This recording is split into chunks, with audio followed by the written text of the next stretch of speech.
Bismillahirrahmanirrahim.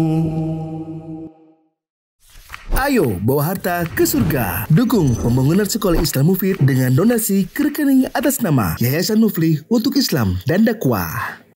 Bismillahirrahmanirrahim. Assalamualaikum warahmatullahi wabarakatuh. Alhamdulillahirabbil alamin wassalatu wassalamu ala asyrafil anbiya'i wal mursalin wa ala alihi wa ashabihi ajma'in. Hadirin jamaah yang dirahmati Allah, kita lanjutkan kembali pembahasan mulia dengan manhaj salaf. Sekarang masuk dalam syubhat yang ke-14. Syubhat yang biasa dilontarkan oleh sebagian orang-orang yang tidak senang dengan dakwah sunnah atau dakwah salaf.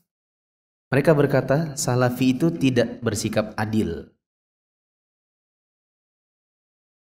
Dapat? Kata Ustadz Yazid, yang mereka maksud adalah bersikap adil dalam mengkritik dan menjelaskan kesalahan orang yang melakukan penyimpangan dan bid'ah. Yaitu dengan cara menyebutkan kebaikan-kebaikan orang-orang yang dikritik. Prinsip ini mereka namai dengan manhaj muwazanah. Menurut mereka, jika mengkritik dan menjelaskan kesalahan orang yang menyimpang tanpa menyebutkan kebaikannya, berarti berbuat zalim. Perhatikan dulu. Di dalam manhaj salaf, salah satu dari metode dakwahnya, salah satu ya, bukan satu-satunya. Salah satu metode dakwahnya adalah kalau ada penyimpangan, maka penyimpangan ini dijelaskan dan dibantah supaya orang-orang tidak mengikutinya. Maunya orang-orang secara umum, kalau kita kritik orangnya, maka jelaskan juga bahwa orang itu punya kebaikan. Jadi jangan dikritik kesalahannya aja. Kan setiap orang itu pasti ada kebaikannya. Ya. Bahkan ada yang berkata, ambil baiknya, buang buruknya.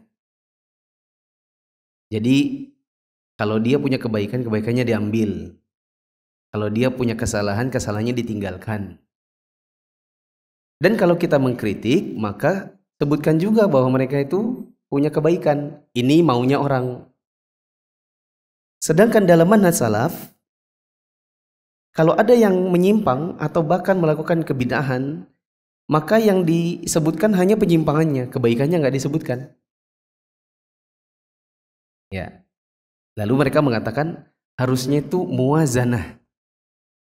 Muwazanah itu artinya imbang antara kebaikan dan keburukan, semuanya dijelaskan. Saya kasih contoh. Ada salah seorang ustadz kita, hanya saja beliau sudah pernah dikritik dan alhamdulillah beliau rujuk. Beliau pernah punya video yang beredar. Beliau mengatakan, ditanya tentang jamaah tabligh. Ya, jamaah tabligh itu memang ada kekurangannya, kekurangan dari sisi keilmuan hadis, sehingga kurang bisa membedakan mana hadis yang sahih, mana yang tidak sahih, itu mereka kurang. Tapi mereka bagus juga. Soalnya mereka ini mengajak orang untuk sholat, ngetokin rumah-rumahnya orang.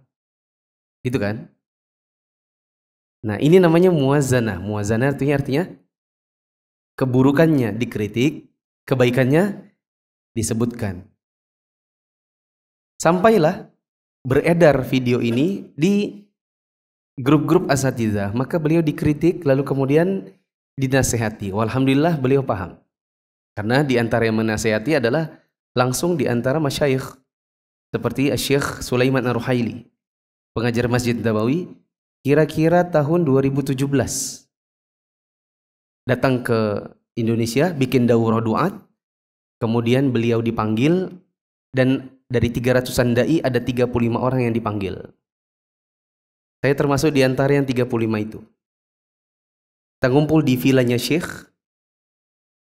di suatu sore, dan pembicaraan lanjut sampai subuh. Nah, di antara yang dibicarakan adalah sebenarnya bolehkah seorang dai sunnah menjelaskan si fulan ini melakukan penyimpangan, tapi dia bagus juga. Perlukah disebutkan kebaikannya atau tidak usah disebut? Maka Syekh mengatakan, dalam tahzir sebuah penyimpangan, kamu jangan sebutkan kebaikannya, karena nanti orang akan bingung. Jadi sebenarnya ini baik atau enggak? Coba misalnya, ada dukun di sini. Di sekitaran kita ada dukun, suka nyantet misalnya. Terus tapi bapak itu suka bersedekah. Terus kita ngomong, ada bapak itu suka nyantet orang, itu punya amalan-amalan perdukunan, tapi bagus juga orangnya, sudah suka bersedekah. Orang yang diajak ngomong bingung atau enggak? Sebenarnya ini jadi gimana? Didekatin kah, berteman kah, apa tidak? Ya, maka ustadz tersebut dikritik, kata Syekh, itu termasuk kesalahan. Kalau kamu menyebutkan jamaah tabligh itu kekurangannya adalah pada ilmu hadis, banyak dari mereka yang baru tobat langsung disuruh ceramah di depan, tapi mereka bagus juga. Lah, kaum muslimin nanti bingung. Jadi sebenarnya ini bisa diikutin atau enggak? Sementara mengikuti kajian-kajian jamaah tabligh, khurujnya akan membuat agama kita ini campur aduk amalannya antara yang sahih dengan yang tidak sahih, karena memang mereka sendiri juga mengakui bahwa mereka tidak memiliki kapasitas dalam menyaring ilmu hadis seperti ini, sehingga banyak dari mereka yang ketika membaca Fadhail Amal itu buku andalannya gitu ya, tidak bisa membedakan mana hadis yang sahih mana yang tidak. Sementara di sana banyak hadis-hadis palsu. Ya, maka dai sunnah kalau menjelaskan, oh jamaah tabligh ini kekurangannya, titik sudah sampai di situ. Ya, kelebihannya biar mereka yang tahu, karena nanti kaum muslimin malah jadi bingung apakah sebenarnya ini layak diikuti atau tidak. Dan jawabannya tentu tidak. Ya, teman-teman bisa paham? Kita tambah satu contoh lagi. Di dekat kita ada orang Syiah. Tapi orang ini ya Masya Allah perilakunya. Tapi dia suka menyebarkan kesyiahannya. Jadi dia nanti kalau bergaul sama teman-teman kantor atau di tetangganya, di pertemanannya, dia suka memberikan ini keindahan-keindahan Iran, Karbala, cerita tentang kehebatan Hussein dan lain-lain, yang itu ngarah-ngarahnya ke arah Syiah. Ya kan? Kita tahu ini kayaknya Syiah. Bukan kayaknya lagi, udah jelas Syiah gitu. Kita yakin dengan seyakin-yakinnya ini Syiah, sebagaimana kita yakin dengan ukuran celana kita. Saking tahu. Sudah banyak hal yang mengindikasikan orang ini Syiah. Kita khawatir teman-teman kita ngikut ke dia, maka kita ngomong sama orang lain. Yang kita omongin enggak usah kebaikannya. Kebaikannya yang tahu ya tahu, silakan. Yang enggak tahu ya enggak usah dikasih tahu, karena khawatirnya nanti orang malah ngikut sama dia. Bilang, si fulan itu dia itu insya Allah saya yakin sekali Syiah. Kamu tahu dari mana? Satu, dia hobi dengan keiranan. Pokoknya yang berbau Iran tuh seneng. Suka menyanjung-nyanjung Ayatullah Khomeini. Dikit-dikit mut'ah. Dikit-dikit ngomong gitu. Terus kalau buka puasa, kita sudah buka puasa dari tadi, dia enggak mau, dia nunggunya gelap. Dia kalau mau salam itu pahanya diketok dulu 2 kali. Ditepuk-tepuk 2 kali. Dia tuh suka baca buku-bukunya fulan gitu. Yakin dia. Jadi gimana? Sebutkan keburukannya aja. Syiah itu aliran sesat. Dia punya puluhan sekte. Ada sekte yang sampai pada taraf kekafiran seperti Rafidhah, Nusairiyah. Kemudian ada yang hanya dianggap oleh para ulama sebagai ahli bid'ah.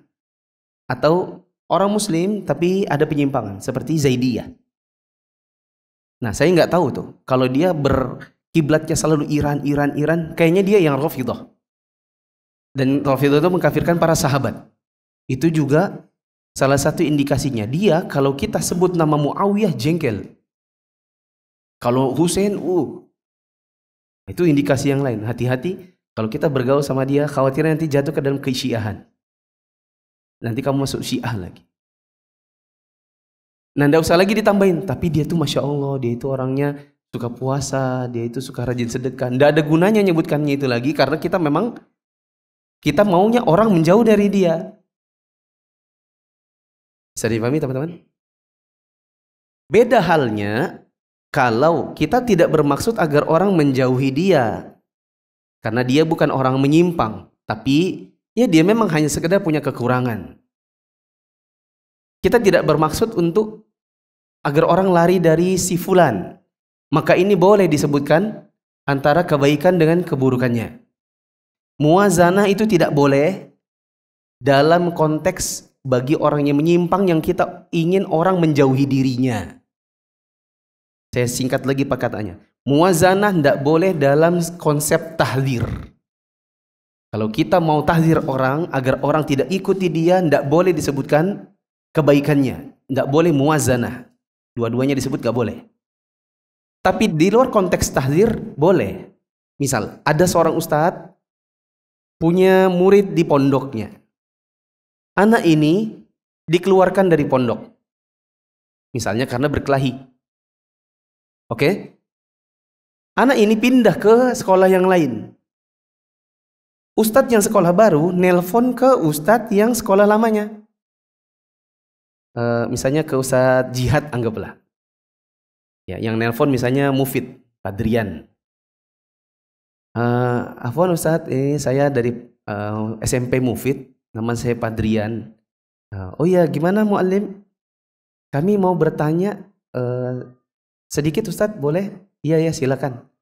Ini ada siswa baru namanya Bima.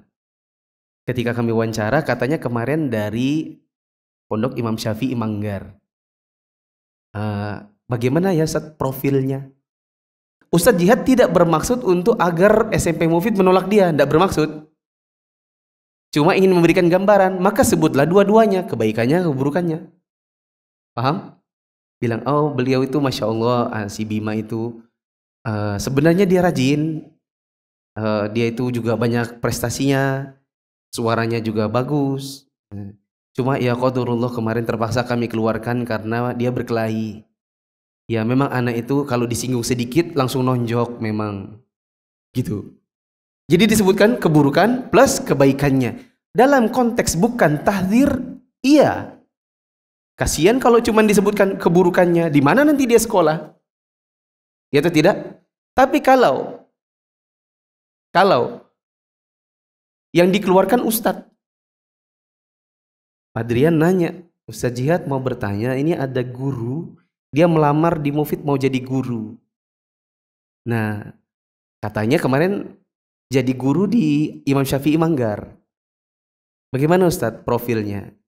Oh Ustadz, dia itu setelah kami dalam-dalamin, dia itu punya pemahaman khawarij Ustadz. Dia itu suka meracuni anak-anak santri. Suka yuk kapan ngebom di gereja. Gitu. Anak-anak santri ini banyak yang teracuni. Ketika kami akhirnya dapat laporan kami interogasi, benar ternyata dia ini penggemar tokoh-tokoh khawarij dunia atau khawarij Indonesia. Gitu Ustaz. Bagi dia Indonesia ini negara kafir dan wajib untuk memerangi negara kafir dan wajib untuk menjelekkan penguasanya dan kalau bisa dibom aja gereja-gerejanya. Gitu katanya.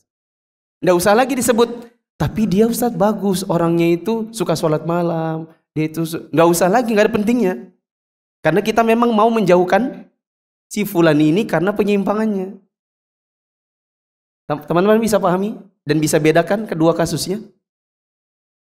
Tidak boleh muwazanah dalam konteks tahdzir, tapi bisa muwazanah dengan menyebutkan kebaikannya bila bukan maksud untuk mentahdzir. Tapi sekedar menjelaskan kondisinya seseorang. Nah, salafi dianggap tidak adil karena kalau menyebutkan penyimpangan-penyimpangan sebagian ahli bid'ah, itu yang disebutkan hanya yang buruk-buruknya aja, kebaikannya nggak disebutkan. Kita katakan ya memang nggak usah disebutkan.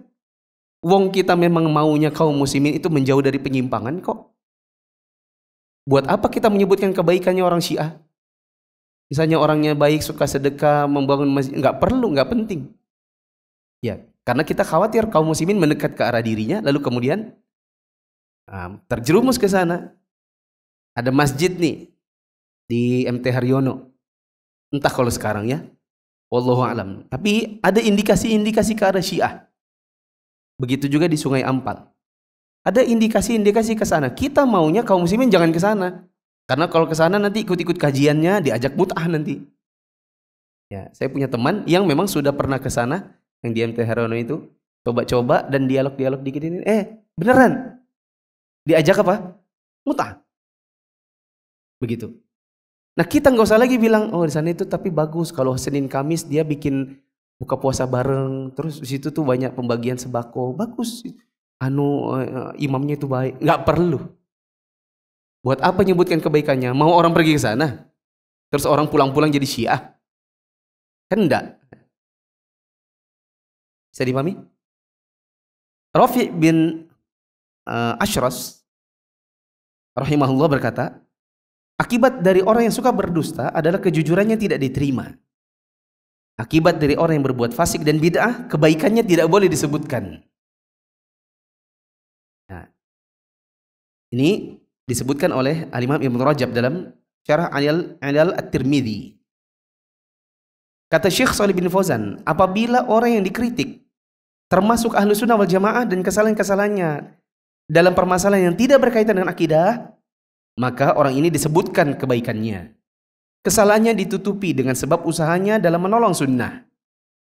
Tetapi jika yang dikritik adalah orang yang sesat dan menyimpang, atau orang yang memiliki prinsip yang merusak, maka kita tidak boleh menyebutkan kebaikannya, meskipun kebaikannya banyak. Sebab jika kita menyebutkan kebaikannya, maka manusia akan tertipu, sehingga berprasangka baik kepada orang-orang yang jelas-jelas sudah sesat, melakukan kebid'ahan, pengikut khurafat, orang yang fanatik golongan, sehingga akhirnya manusia ikut-ikutan menerima pikiran sesat, bid'ah dan fanatiknya. Ini sudah jelas ya? Teman-teman mungkin sering dengar saya bilang, bedakan antara ahlus sunnah yang kadang-kadang bisa salah dengan ahli bid'ah yang kadang-kadang bisa benar. Ini kata Syekh Ibrahim Ar-Ruhaili. Bedakan antara seorang ahlus sunnah yang mungkin kadang-kadang dia bisa salah dengan seorang ahli bid'ah yang kadang-kadang omongannya bisa benar. Bagaimana cara membedakannya? Seorang ahlus sunnah yang kadang-kadang bisa salah, manakala dia jatuh ke dalam kesalahan, maka kita nasihati. Kita tutupi kesalahannya. Dinasihati, sebaiknya dinasihati di kesendirian, di japri. Kenapa? Karena dominasi dari kebaikannya. Sedangkan ahli bid'ah, maka ini kebid'ahannya dijelaskan dengan dua model. Kadang-kadang sebut nama, kadang-kadang tidak sebut nama. Tergantung maslahat mudaratnya. Ada kalanya kita bisa sebut nama, ada kalanya tidak perlu sebut nama. Tergantung apa yang mau dibahas dan karena kondisinya. Tetapi jelaskan keburukannya saja. Tidak usah sebutkan kebaikannya, karena nanti manusia bisa tertipu.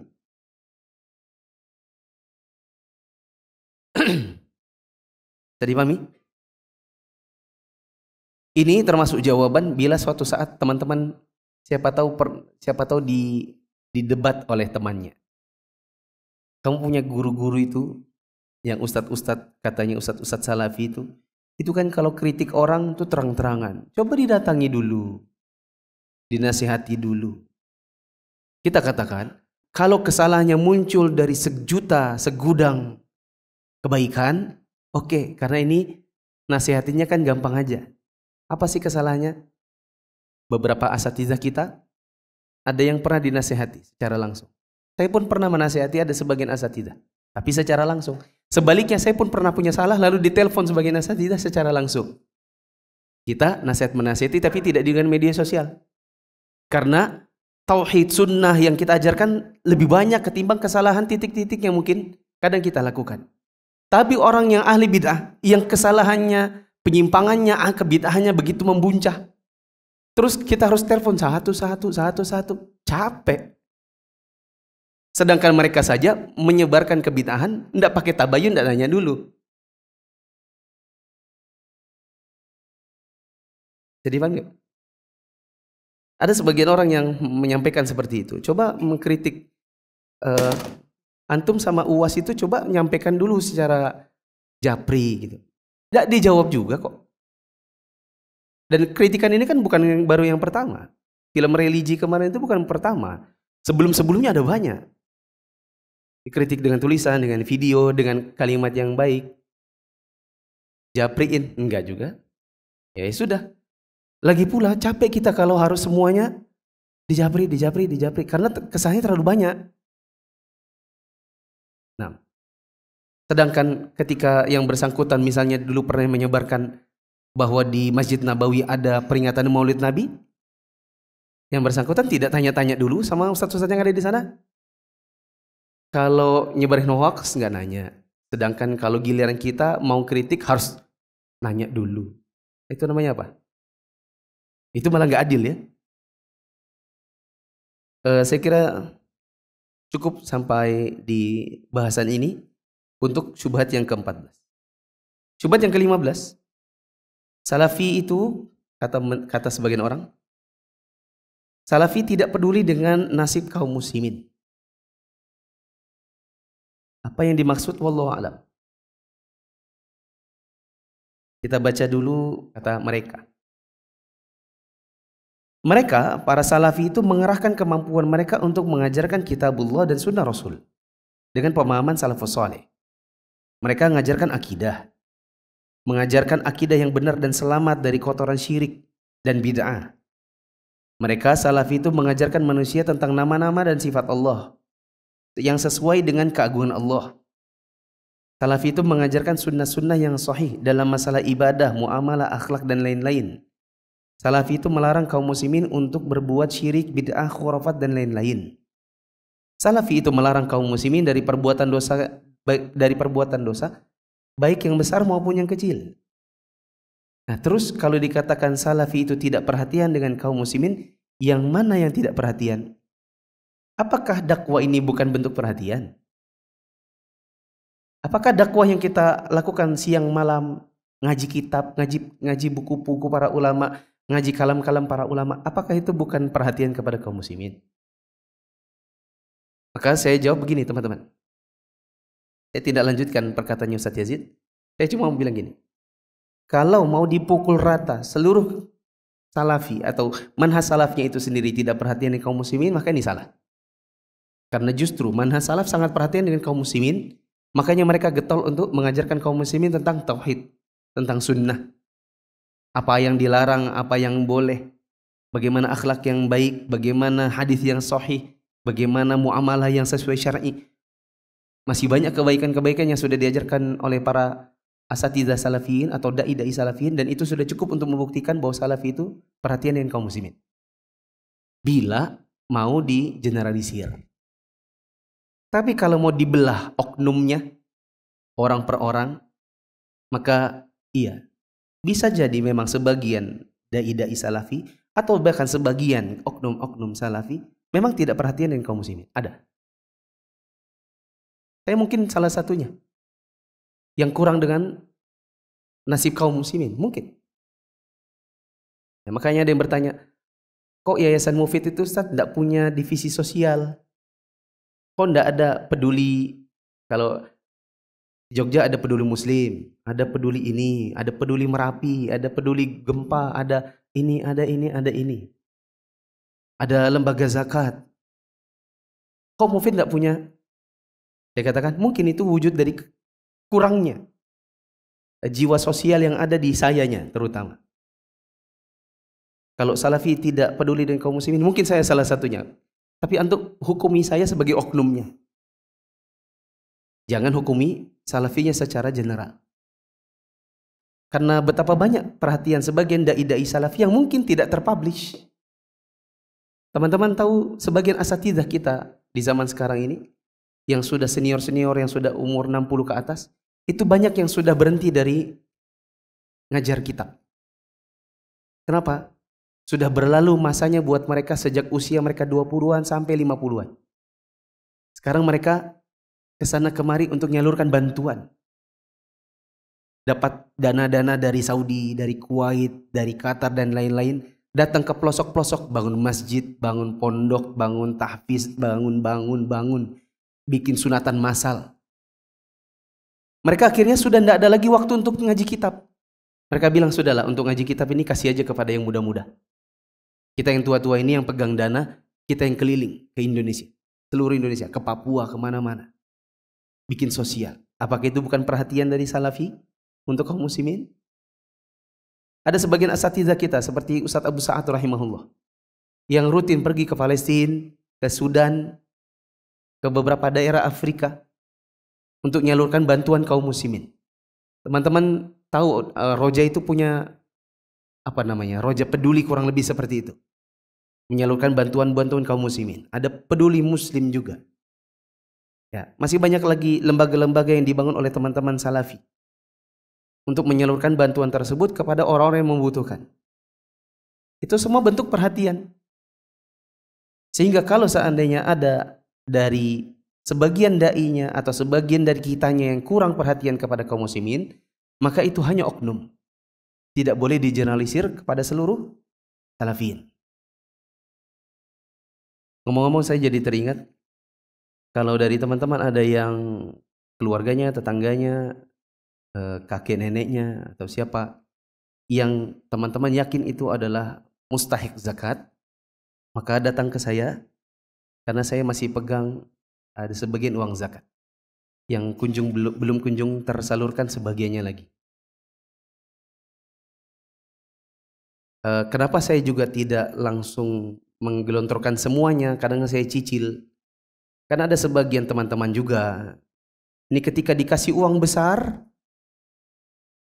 jadi HP, beli ya, yang sudah tidak lagi kebutuhan aslinya. Itu juga yang bikin saya jengkel. Tiba-tiba langsung jadi baju baru, beli ini, beli itu. Katanya kemarin, Ustadz nggak ada beras, Ustadz nggak ada makanan, Ustadz mau bayar ini, mau bayar itu. Begitu dikasih uang, tidak disalurkan sebagaimana yang mereka tadinya keluhkan. Ya, dikejar orang, utang kami ini, Ustadz belum bayar cicilan, cicilan. Itu dulu dibayarkan harusnya.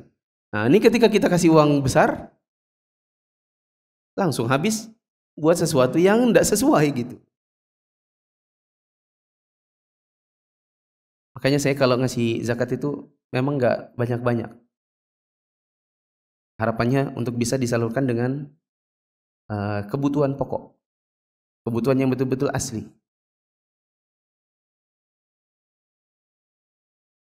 Nah. Selanjutnya yang ke berapa? Syubhat yang ke-16. Salafi tidak menaruh perhatian terhadap masalah Palestina.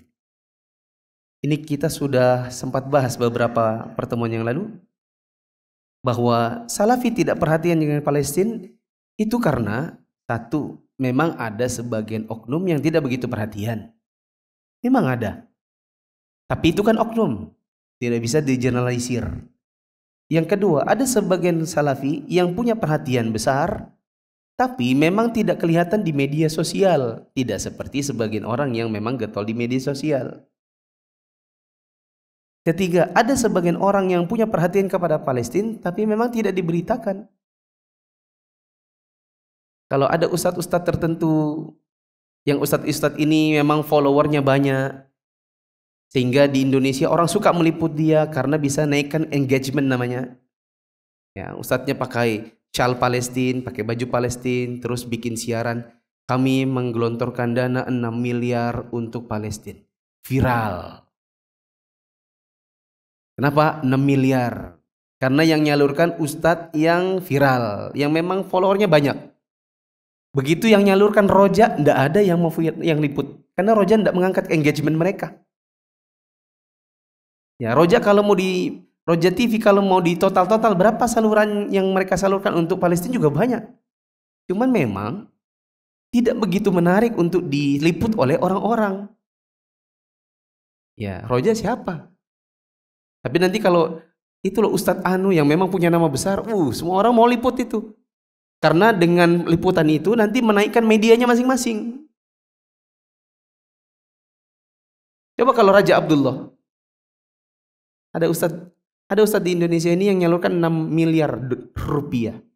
Raja Abdullah dulu waktu masih hidup 2 miliar dolar. Nggak ada yang liput. Indonesia nggak ada yang liput. Kita dapatnya beritanya dari Saudi Nesia. Dari ikhwan-ikhwan yang ada di Saudi. Kalau mereka nggak liput mungkin kita juga nggak tahu.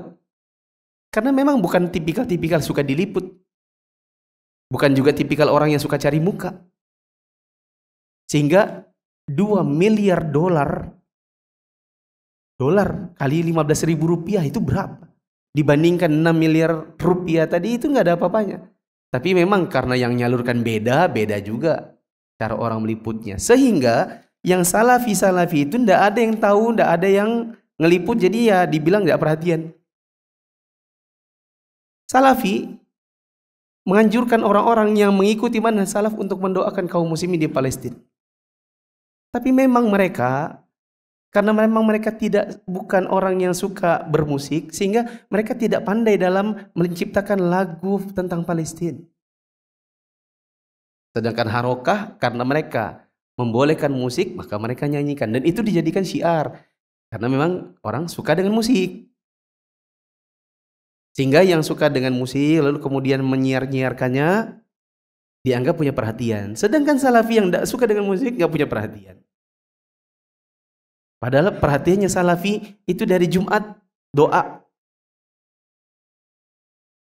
Karena mereka mengetahui bahwa Nabi SAW menyebutkan di hari Jumat itu ada satu waktu yang bila mereka meminta bertepatan dengan waktu tersebut, maka Allah akan kabulkan apa yang mereka minta.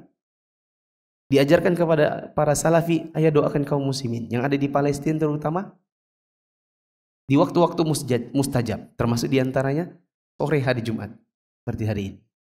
Hari tadi maksudnya.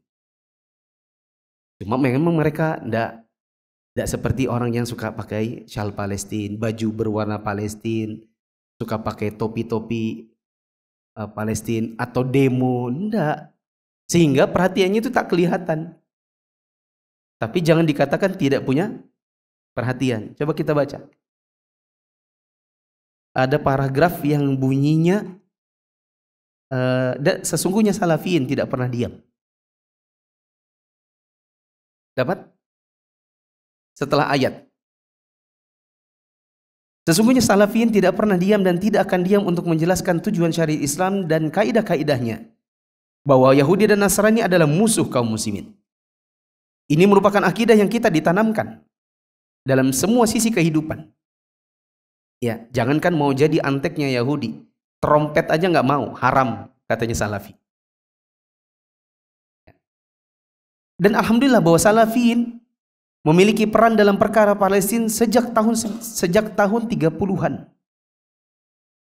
Di antara para ulama yang menaruh perhatian adalah Syekh Muhammad Rashid Ridho, yang beliau pernah menulis tentang Palestina dalam 2 jilid atau lebih. Ada juga Syekh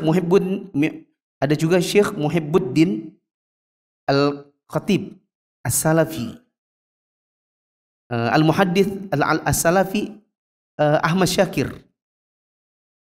Ada juga Syekh Abdul Hamid Ibnu Badis rahimahullah. Kita cari yang Syekh Al-Albani. Ini ada Syekh Al-Albani.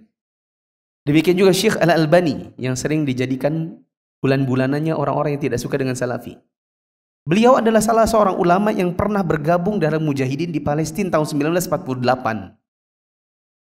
Ya, pernah ikut gabung jihad di sana. Beliau datang sendiri ke Palestina dengan membawa senjata dan bergabung dalam jihad fisabilillah. Tahun 48, antum belum lahir.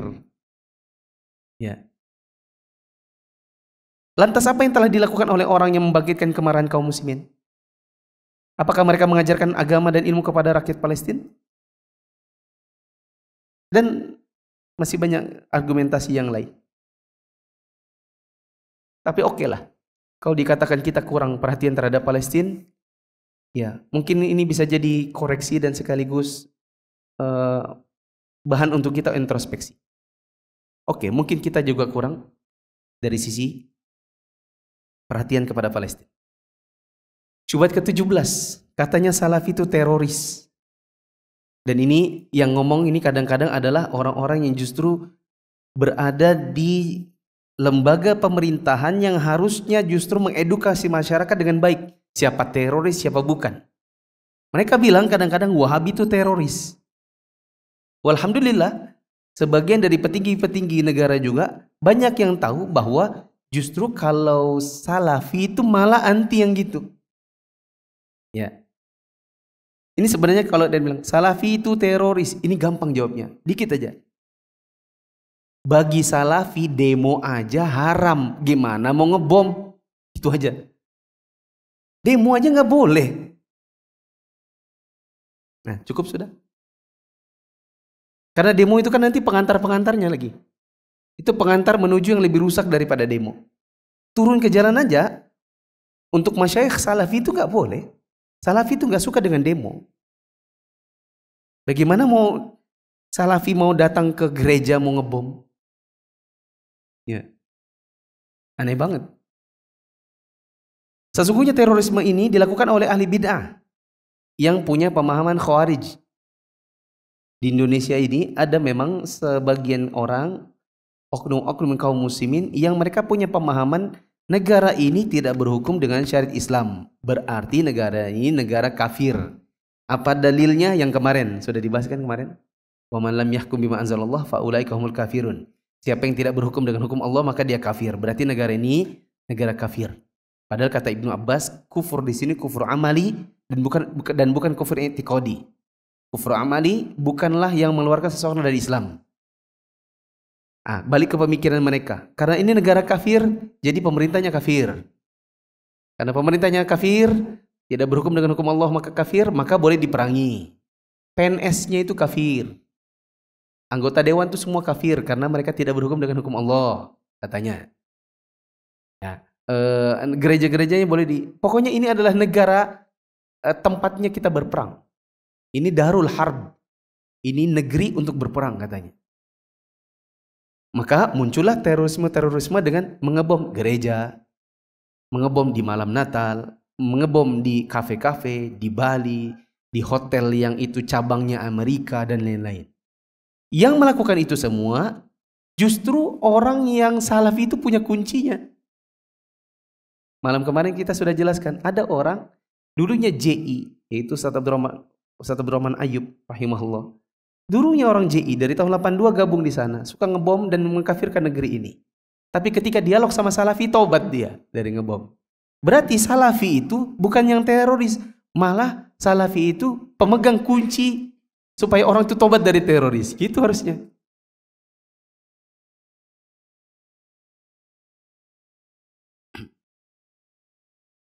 Adapun Ahlus Sunnah, kata penulis di sini, adapun Ahlus Sunnah Salafiyin, dakwah mereka sejak zaman kenabian sampai hari ini tetap tegak dan jelas. Tidak ada seorang pun yang sanggup menyebutkan adanya tanda-tanda terorisme pada mereka. Apa tanda terorisme pada Salafi? Kalau kata, saya nggak berani sebut lembaganya ya. Teman dari mereka petingginya ada yang bilang, ketahuan celana cingkrang. Oh celana cingkrang itu tanda terorisme. Tadi kita ke BC, mbak-mbak BC semua celana cingkrang. Bukan BC, apa namanya itu? Matahari. Tadi saya sama keluarga makan di BC. Habis Jumatan. Mbak-mbak Matahari keluar. Semua celana cingkrang. Apakah mbak-mbak itu terorisme semua? Ya, maksudnya itu tambah jenggot. Oh, jadi pasangannya celana cingkrang plus jenggot itu adalah tanda terorisme. Ini ketahuan kurang jauh begaulnya. Salafi itu berjenggot karena tuntunan. Salafi itu mengangkat celana di atas mata kaki karena tuntunan. Dan memang kebetulan waktu ditangkap para pengebom itu, memang yang nampak di media adalah jenggot dan celana di atas mata kaki. Jadi setiap yang begini dianggap begitu. Kasihan juga sih memang. Sunnah ini jadi terkotori gara-gara orang-orang seperti itu. Karena memang mereka yang punya pemahaman-pemahaman khawarij ini memang tampilannya mirip-mirip Salafi. Ya, sama-sama, cuman bukan Salafi yang sekarang ya. Kalau sekarang ini bergeser. Kita kan sekarang kebanyakan pakai koko. Mospet, apa lagi itu? Fathira, Bunaya. Dulu rata-rata Salafi itu minimal kayak akhirian. Apa itu? Gamis, orang bilang gamis Maroko. Yang paling banyak dulu gamis Pakistan. Jadi yang panjangnya cuma sampai sepaha. Baru nanti ada celana yang celananya itu sepadan dengan si gamisnya. Rata-rata Salafi dulu kayak gitu. Apalagi zaman-zamannya Laskar Jihad. Saya pun dulu punya celana-celana begitu. Gamis saya sukanya yang begitu. Yang ada talinya di sini. Ini kalau misalnya nakal ditarik pulang. Nah, kalau itu dulu tampilannya memang. Kalau sekarang sudah tidak bisa kelihatan lagi. Kalau dulu mirip-mirip. Oh ini Taliban ini katanya. Ini Taliban ini. Oh ini teroris ini. Masuk di Indonesia ini. Istri-istrinya bercadar, coba lihat semua. Hitam-hitam semua. Tangannya tidak ada yang kelihatan. Matanya tidak kelihatan. Kalau sekarang kan sudah bergeser. Fashion mencampuri. Oh, perpaduan warna dan lain-lain. Cuman dulu memang tampilannya mirip-mirip. Ya kayak gitu. Yang ngebom-ngebom.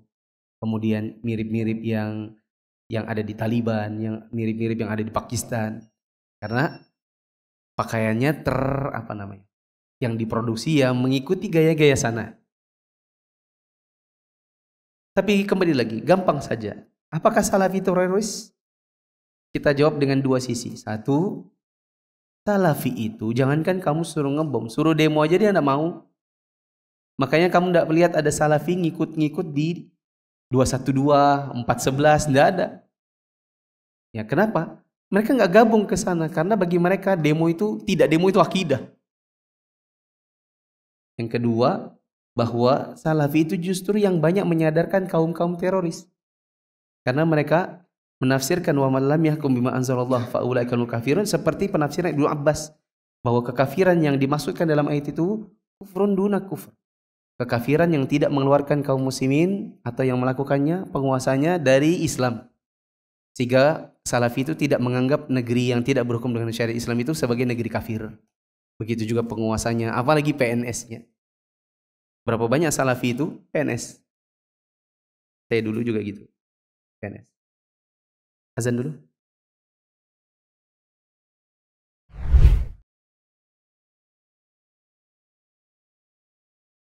Allahu Akbar, Allahu Akbar, Allahu Akbar, Allahu Akbar. Ashhadu an la ilaha illallah. Ashhadu an la ilaha illallah. Ashhadu anna Muhammadar Rasulullah.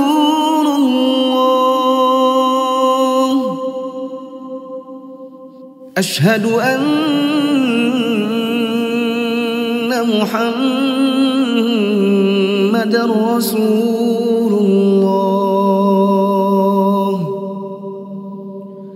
Hayya 'alas salah, hayya 'alas salah,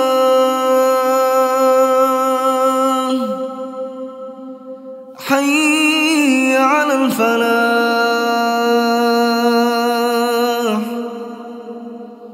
hayya 'alal falah. Allahu Akbar, Allahu Akbar. La ilaha illallah.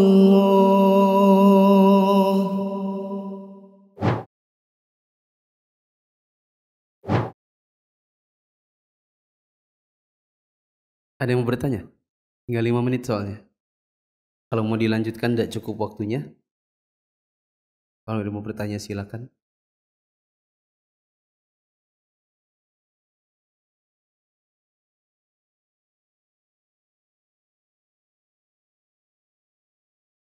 Tidak mesti sesuai tema ya. Uang serangan fajar. Uang serangan fajar, uang yang biasa kita temukan di depan rumah atau dikasih orang di hari pemungutan suara. Orang bilang serangan fajar karena biasanya dapatnya subuh-subuh karena orang mau pergi ke TPS, gitu kan? Apa hukumnya ambil uang seperti itu?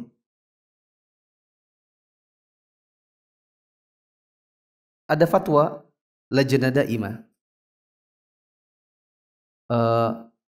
Setiap uang yang digelontorkan untuk cari jabatan, untuk memenangkan pemilihan, maka ini termasuk riswah. Riswah artinya suap menyuap. Dan Nabi SAW mengatakan, la'anallahu rashi wal murtashi wal ra'ish. Allah melaknat yang nyuap, yang disuap, dan yang menjadi perantara dua orang ini tadi. Maka kalau ada caleg atau capres, cawapres, gelontorkan duit yang dia tujuannya adalah supaya kita milih dia, maka ini nyuap. Kita yang terima duitnya berarti kita yang disuap, kita dapat laknat dua-duanya. Kalau uang itu sampai lewat perantara seperti tim ses, maka tim ses ini juga dapat laknatnya. Apa itu laknat? Laknat adalah dijauhkan dari rahmat Allah. Berapa besar rahmat Allah antum mau beli dengan uang 20 ribu, 50 ribu? Berapa isi amplopnya itu? Paling 20, 50. Pikirkan lagi, kalau kita terima duitnya, coba, mereka itu untuk mengganti uangnya itu nanti gimana ya? Berapa sih gaji caleg itu? Apa, bukan caleg. Berapa sih gaji anggota dewan?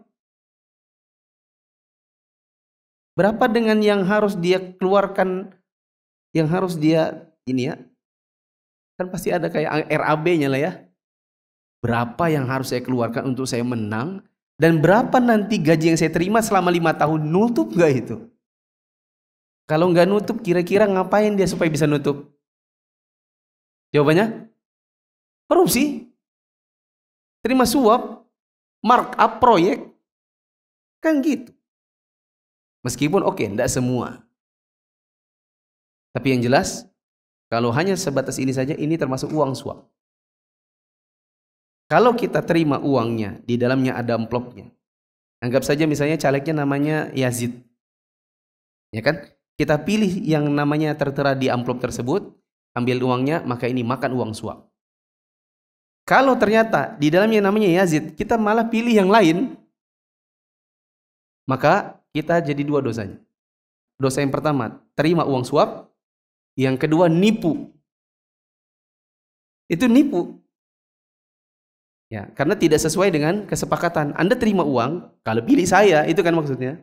Ternyata Anda ambil uang saya, tapi Anda tak pilih saya, maka Anda nipu saya, gitu katanya si yang punya uang, gitu. Jadi dosanya jadi dua. Oke? Kenapa? Kalau golput. Apa? Kalau golput. Kalau golput? Yang ambil golput. Ya berarti antum ngambil uangnya orang. Intinya gitu aja.